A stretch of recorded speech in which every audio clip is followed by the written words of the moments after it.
Bonjour et bienvenue sur DigiSchool. Je m'appelle Yvan, je suis votre professeur de mathématiques et aujourd'hui, nous allons ensemble aborder les inéquations.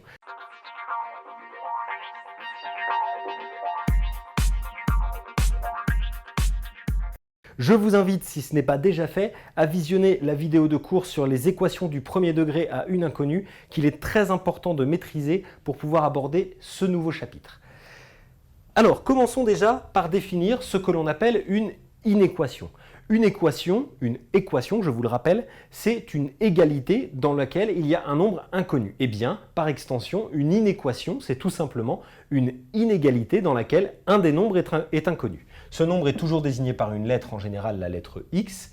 Donc ici, par exemple, 4x moins 2 est inférieur ou égal à 10. C'est bien une inégalité dans laquelle nous avons un nombre inconnu.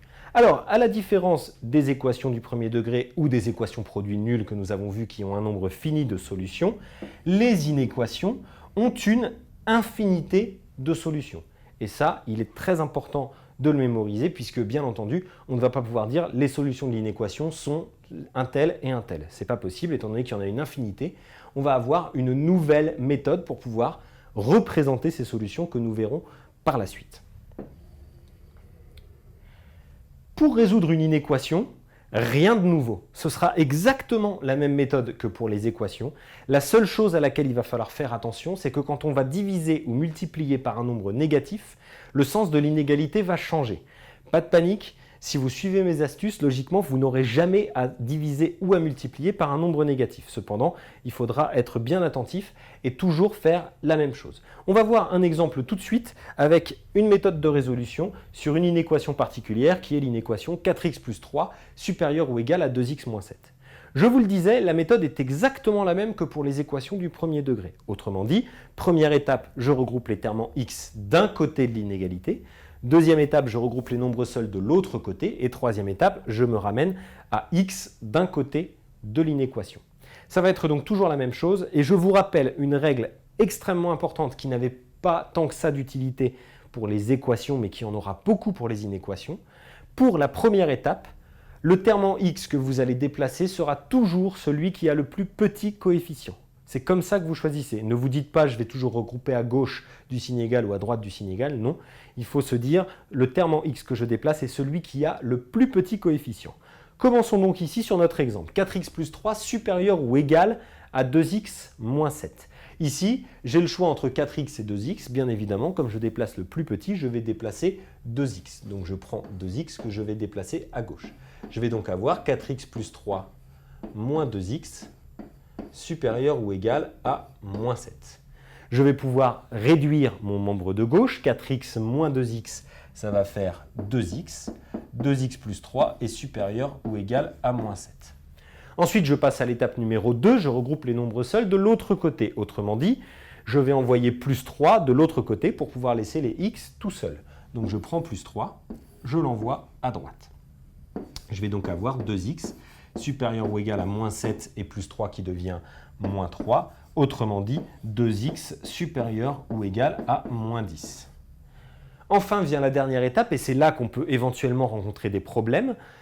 La dernière étape où nous devons nous ramener à x. Autrement dit, nous allons nous séparer du 2. Le 2 qui est en multiplication devant x va donc passer en division de l'autre côté.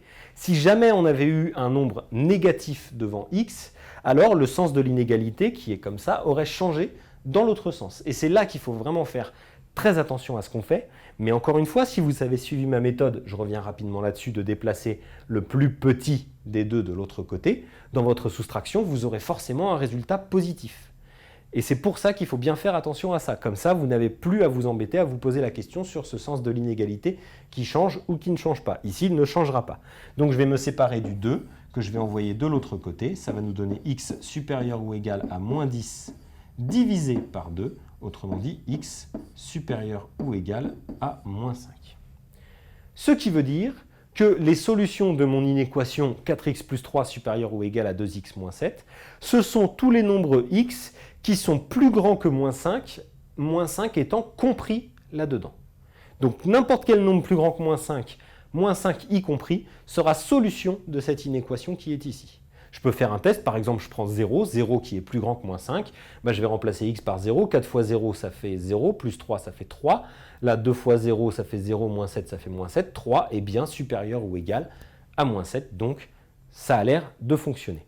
Maintenant, voyons comment représenter ces solutions, puisqu'ici, il sera impossible, enfin, faire une phrase, c'est toujours possible, évidemment, mais ça va être beaucoup plus long d'expliquer. Les solutions sont tous les nombres plus grands que 5, 5 y compris. Donc, on prend une autre méthode, qui est la représentation sur une droite graduée. Rien de très compliqué ici. Par exemple, si on prend x supérieur ou égal à moins 5, autrement dit, le résultat que nous venons de trouver dans l'inéquation précédente, ce sont tous les nombres qui sont plus grands que moins 5. Donc, ce que je vais faire, tout simplement, je vais colorer ma droite graduée sur tout ce qui concerne l'ensemble des solutions. L'ensemble des solutions, ce sont les nombres plus grands que moins 5, donc je vais partir de moins 5 et je vais colorer toute ma droite graduée jusqu'à l'infini. Alors évidemment, je vais m'arrêter à la flèche qui symbolise l'infini. Donc je vais partir de 5 et je vais colorer ma droite graduée comme ceci. Ensuite, par contre, il faut faire très attention à ceci. Nous avons un signe supérieur ou égal. Ça veut dire que 5 doit être compris dans cet ensemble de solutions.